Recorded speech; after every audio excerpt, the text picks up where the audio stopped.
Hello, bonjour les amis, j'espère que vous vous portez très bien. Bienvenue sur cette vidéo dans laquelle nous allons parler des principes de l'inducement et les meilleurs points of interest. Dans cette vidéo, nous allons parler de l'inducement. Qu'est-ce que l'inducement? Pourquoi est-ce que les meilleurs points of interest sont en réalité dus au fait qu'il y ait la présence de l'inducement?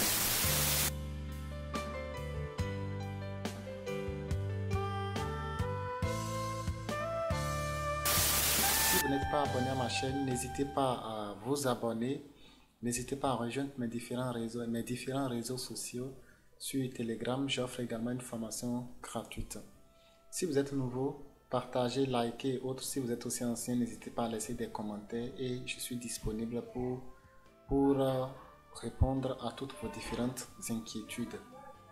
Ok, chers amis, restez jusqu'à la fin de la vidéo parce que je vais vous montrer les erreurs que les débutants commettent souvent lorsqu'ils se lancent en trading et surtout dans la smart concept. C'est quoi l'inducement? C'est un principe en fait de la liquidité. L'inducement, c'est un principe de la liquidité. Et c'est quoi la liquidité? Comme je vous l'avais dit, je n'ai pas encore parlé de la liquidité dans mes leçons. Mais j'avais dit simplement que la liquidité, qu'on va parler de cela, et que la liquidité, c'est de l'essence pour les coûts. Donc, l'inducement, c'est simplement la présence de l'essence ou de liquidité dans l'évolution des coûts. On va pas dire dans un order block, ok? Maintenant, quand est-ce qu'on dit que l'inducement sert à ce qu'il y ait la mitigation ou bien le retour des coûts, ok? La mitigation, c'est simplement le retour du coût dans une zone donnée, ok? Et donc, quand est-ce qu'on dit que la mitigation va servir à ce que les coûts reviennent dans les différentes zones, ok? Dans les order blocs. On a parlé bien sûr des order blocs. Si vous n'avez pas encore vu ça, allez voir. C'est ce dont nous allons parler dans cette vidéo, ok? Et ça, on appelle retour.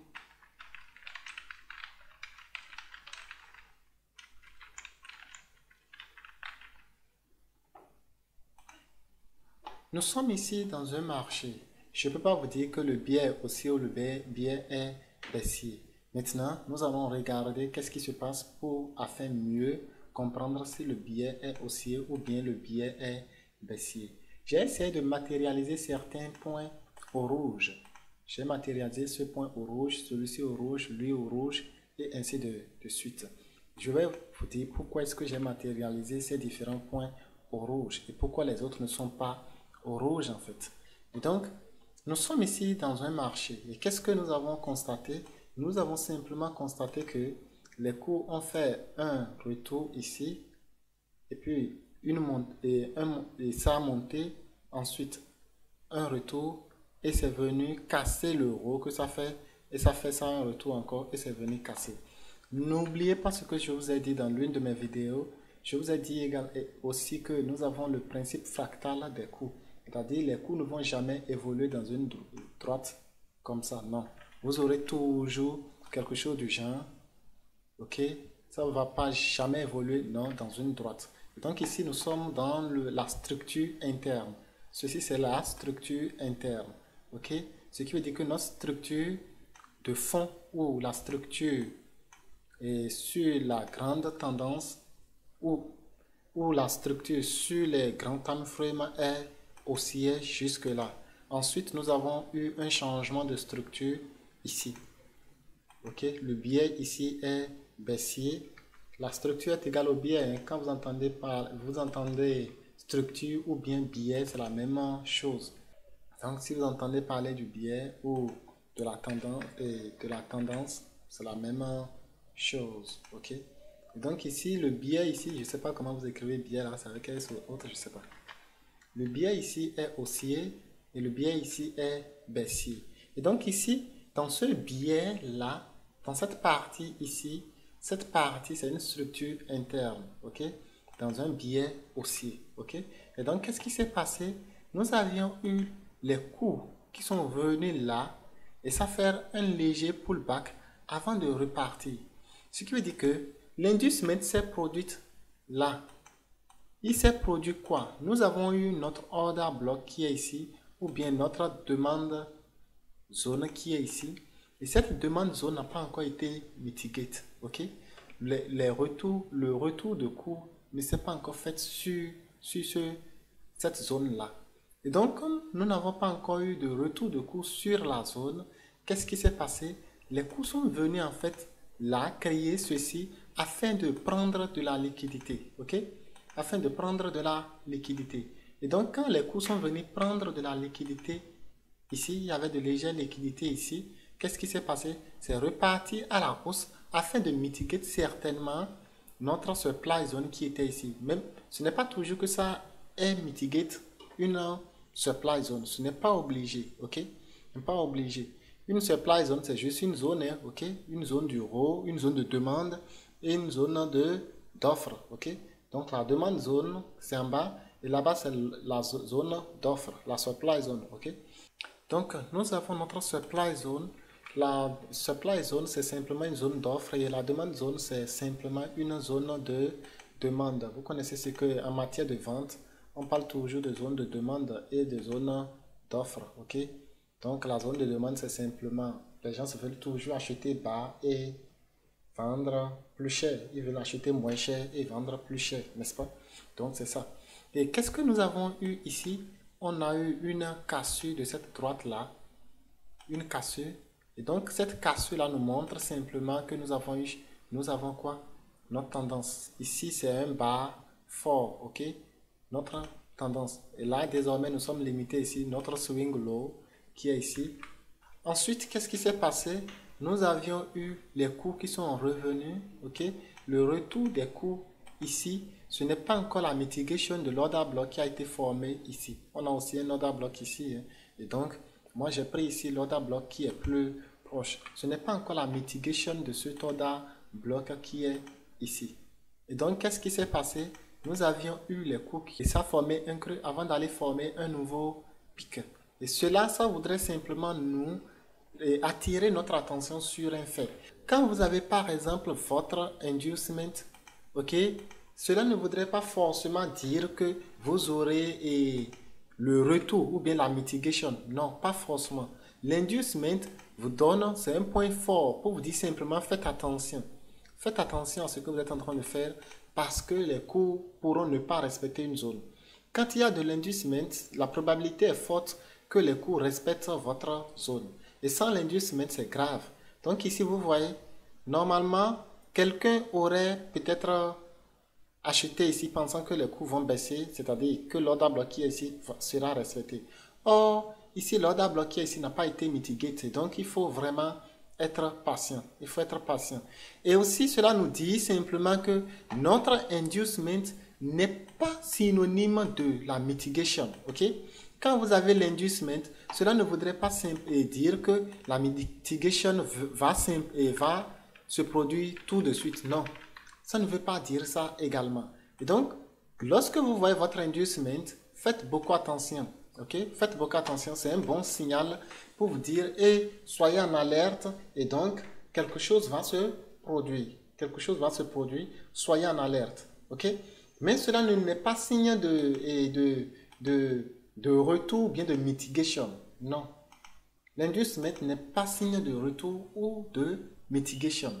Et donc ici, nous sommes venus là, on a eu notre mitigation qui s'est produite là. Et donc, après quoi? Après notre BOS.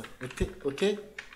Après notre BOS, nous avions eu la mitigation qui s'est produite ici. On a eu la mitigation, mais avant cela, on a eu quoi? Notre BOS ici. Et là, on a eu un retour avec un coach, ok? Un coach interne. Et là, nous avons ça. Et là, nous avons créé quoi? Un swing, un high, ok? Après un low, une cassure ici. Et cette cassure a engendré la cassure du plus haut de notre swing high suivant. Parce que désormais, notre swing high se résume à ce lieu ici. Et notre swing low se résume à ce lieu, à celui-là. Alors, c'est quoi là? Et notre swing low se résume à celui-ci. Donc, nous avons notre swing low là et notre swing high ici, désormais. Ok? Celui-ci n'est plus notre swing high, non. Et lui n'est plus notre swing low, non. Lui n'est plus notre swing low, ok? Et donc, il faut faire beaucoup attention. Désormais, nous sommes ici et là. Et nous avons la cassure, ce qui montre que la tendance est bien vigoureuse. Mais ensuite, il va se produire un fait, et le simple fait, c'est qu'il y aura un retour. Jusque-là, nous sommes bien haussiers, ok? Donc, lorsqu'on aura cette cassure, nous aurons désormais notre swing low ici, ok? Et notre swing high qui est ici, n'est-ce pas? Et donc, parce que nous avons eu cette cassure-là. Et donc, qu'est-ce qui va se produire? On aura ça et un retour. Les cours vont créer ici de la mitigation. Et je dis de la mitigation, de l'inducement. Et là, nous aurons de l'inducement qui va se produire ici. Ok? On aura de l'inducement là. Et qu'est-ce qui va se passer? Les cours vont revenir chercher notre supply zone qui était ici. Ok? Qui était là. Et donc, les cours vont revenir chercher notre supply zone là et paf, repartir à la baisse. Et donc, vous voyez, l'inducement est vraiment très important parce que l'inducement vous met en alerte et dit, ah, faites beaucoup attention, il y a une zone et cette zone pourrait faire tant ou bien tant. Mais faisons attention, jusque-là, dans cette zone ici, la zone que j'ai sélectionnée ici, n'est pas encore signe de retournement. Ce n'est pas encore un signe de retournement. Là, nous sommes en train de trader en contre-tendance. Ok? Nous voulons trader en contre-tendance. Et donc, je pourrais simplement prendre ma vente ici et prendre mes bénéfices quelque part ici. Simplement. Ok? J'allais simplement entrer là, en vente ici,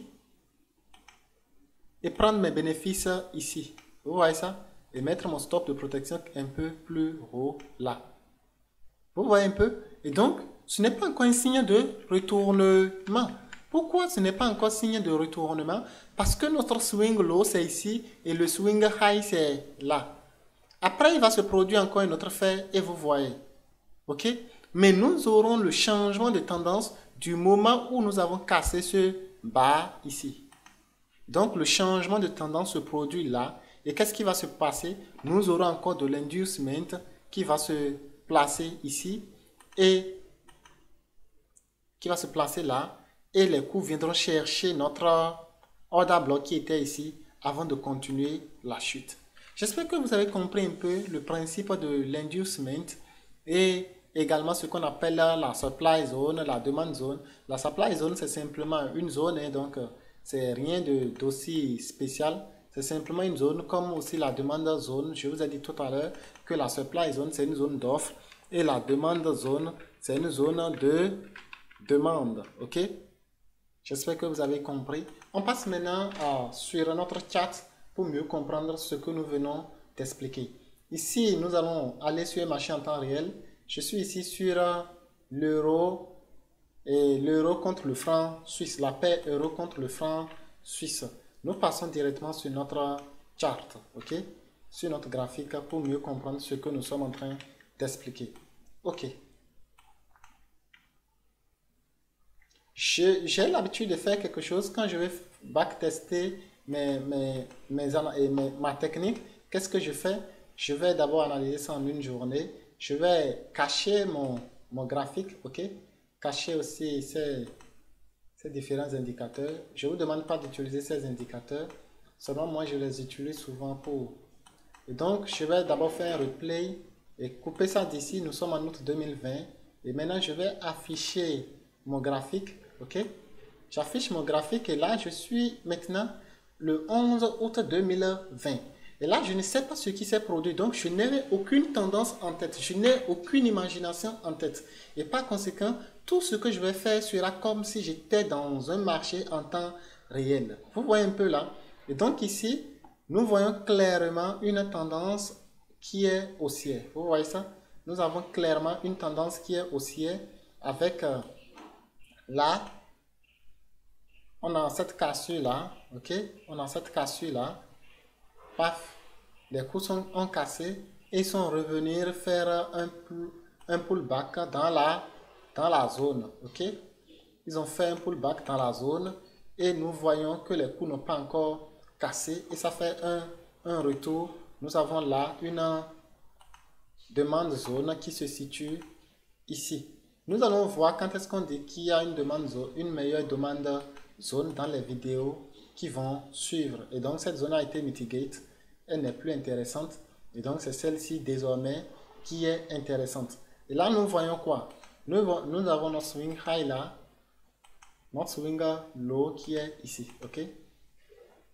Désormais nous avons quoi? Nous pouvons simplement dire que, regardez correctement, vous voyez lui par exemple, il est venu créer de l'inducement ici, ok? Vous voyez ça? Vous voyez de l'inducement là, qui est créé là. Et qu'est-ce qui s'est passé ensuite? Quand nous avions eu notre inducement, nous avions par exemple, cette demande zone, nous avons la supply zone qui est en bas, la demande zone en haut, ok? Qu'est-ce qui s'est passé? Les cours sont revenus à la baisse et repartis et sont venus mitiguer dans cette zone. Donc nous allons voir un peu, est-ce que les cours pourront revenir ici ou bien nous aurons une cassure. Normalement, après la mitigation, ça doit repartir à la baisse, ok? Et venir mitiguer encore cette zone. Nous allons voir ce qui va se passer. On a encore un retest. Et là, les cours sont en train de faire un simple range, ok? Les cours sont en train de faire un simple range, créant de la liquidité. Remarquez ici, on a par exemple lui, c'est la liquidité, ok? La liquidité, c'est tous les bas et tous les hauts d'un mouvement. Vous voyez ça? De la liquidité. Donc, je pourrais tracer simplement une droite de tendance là. Les droits de tendance sont également de la liquidité, ok? Les droits de tendance, c'est de la liquidité. Vous pouvez tracer une droite de tendance comme ça, ok? Vous voyez ça? Et qu'est-ce que, en haut également, on a également cette droite là. Et qu'est-ce que vous constatez? Que les cours descendent, créant de la mitigation. Et là, vous voyez ça? Les cours sont descendus et ça crée là quoi? De l'inducement. Mais votre order block, n'oubliez pas que c'est tout ceci qui est l'order block. Et donc, vous pouvez prendre jusque là. Tout dépend de votre time frame. Et donc, pour certaines personnes, on a eu de mitigation déjà. Pour d'autres personnes, on n'aurait pas encore eu de mitigation selon le time frame qu'ils utilisent. Donc, pour certaines personnes seront déjà entrées, d'autres ne seront pas encore entrées. Et donc, ce n'est pas encore terminé. Et paf, nous avons désormais une cassure. Ok? Vous voyez là, on a eu cette cassure là, cette belle cassure. Et donc, la mitigation a eu déjà lieu si on avait pris notre grand order block. C'est pourquoi il faut beaucoup faire attention. Je vais vous apprendre quand est-ce qu'il faut utiliser tel order block ou tel order block. Ok? Et voilà comment est-ce que le principe de liquidité vous permet simplement, vous voyez, c'est revenu chercher de la liquidité, c'est reparti chercher la liquidité qui est en haut, c'est revenu retester encore cette zone-là et paf, nous avions eu une cassure. J'espère que vous avez aimé la vidéo. N'oubliez pas de laisser un pouce, de faire le partage et aussi de visiter mes différents réseaux sociaux et surtout rejoindre mon site Telegram. J'offre souvent des formations gratuitement à tout moment, ok? Passez une très belle suite. On se dit à la semaine prochaine pour un nouveau contenu.